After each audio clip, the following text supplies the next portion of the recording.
Our senior design project is about making small delivery systems more efficient and reliable. Our goal is to carry at least 1 kilogram over 50 meters 3 times, and our goal was to also make it able to use for real-world applications like fast food deliveries and small packages. How can this drone impact someone? In emergencies, the drone can deliver critical medical supplies to hard-to-reach areas like places that were like rural communities and areas that are blocked off for the roads from the natural disasters. Businesses benefit from faster and cheaper deliveries, less traffic, and no driver cost. What benefits are there to making these smaller, like no traffic drone trips compared to like an Amazon delivery driver? So there's less fuel burned and fewer emissions. So overall, the project, the drone, reduces emissions and makes deliveries faster and cheaper and can deliver critical medical supplies. So why don't you tell us about the beginning of this project, any initial research that was conducted? So the project began with obviously research on drones and their current use as methods of delivery. We wanted to find the most efficient and also affordable way that we could conduct these activities. We started our research by determining what the proper size would be because we didn't want this to be too big or too small. Did you set any kind of requirements or specifications to ensure that these materials they'd be sufficient?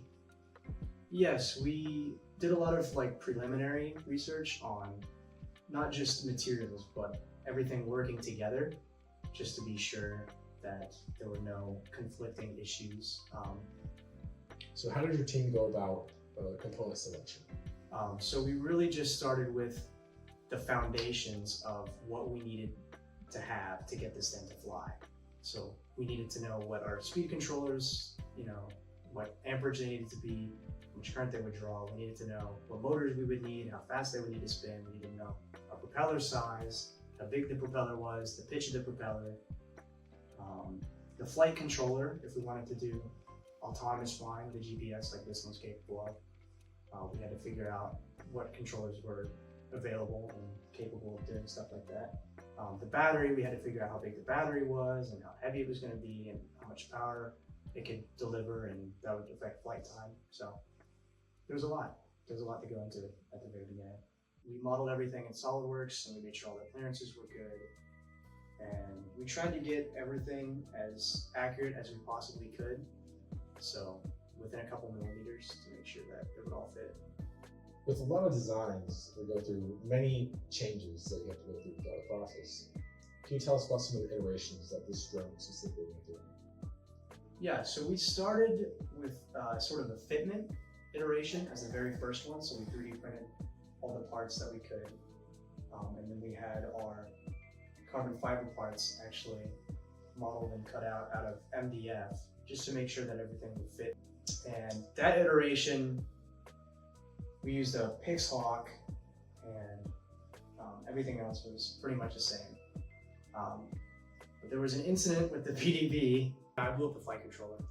We move on to our next iteration, and that one we use a Cube Orange with here 3 GPS, and everything else is the same except for the power distribution board, because that one we made to make sure that you can't plug it in wrong. I see you have your drone on a lovely display stand. Can you tell me more about this and what this is used for? Oh, the stand. Yeah, it's not just a display stand. This is our testing stand. So when we do PID tuning and hover testing, we can ensure that the drone's not going to fly off and destroy itself. It's on a gimbal, so it can get a full range of motion that we need it to. Can you tell us a little bit about the testing you did? Well past midnight. Working in the UCH. Crying over the keyboard. So for initial testing, we wanted a ballpark of numbers of where we were at. So we used eCalc as well as the manufacturer's numbers on torque, RPM, how much that everything could produce. Start with that as to know where we were, what would be sufficient, if we could do what we want to carry our payload with that. And then from there, once we have final CAD of it, we started doing ANSYS. And in ANSYS, we would do strain for our mechs, and we would do aerodynamics, such as airflow, and making sure the flow is turbulent for our arrows. And we're mostly concerned about this area here with our 3D printed brackets. So they probably have the highest likelihood of breaking as long as with the motor mounts from the research that we've done.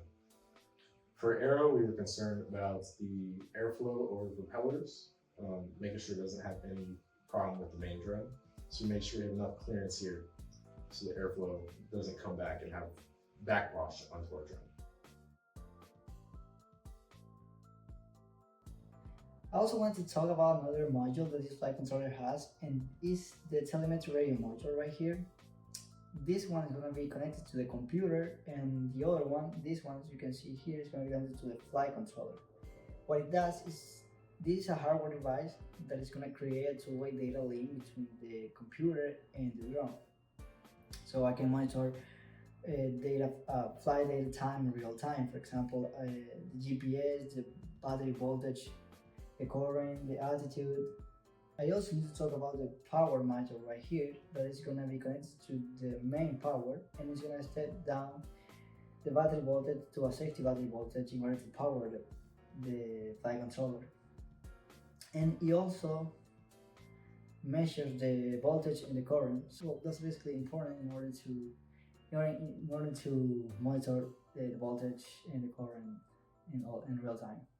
Okay, I wanted to show you this little piece of hardware that is called a PPM encoder. Okay, basically this is used for all the receivers. Those receivers that output the PWM signals on different pins need to convert it into one. This little piece of hardware that you guys seeing right here basically receives signals from the RC control.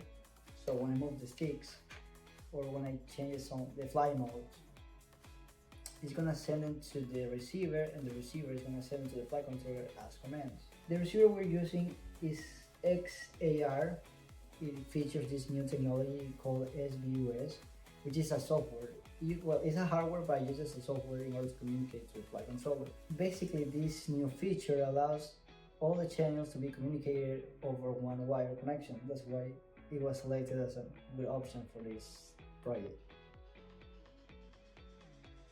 What is next would probably be professional manufacturing. So I guess if you wanted to do this on a large scale, like mass 3D printing these parts, ordering these parts, professional machining for the carbon fiber plates, getting professional machining done for the holes, so no unfortunate incidents happen with handheld drills and breaking the end parts.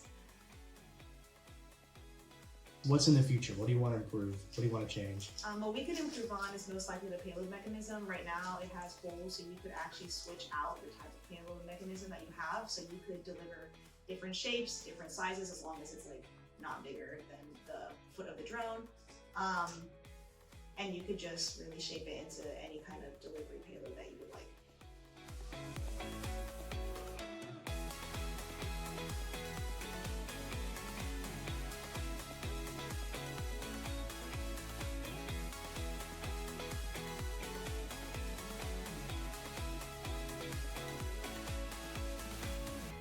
Beautiful. Oh.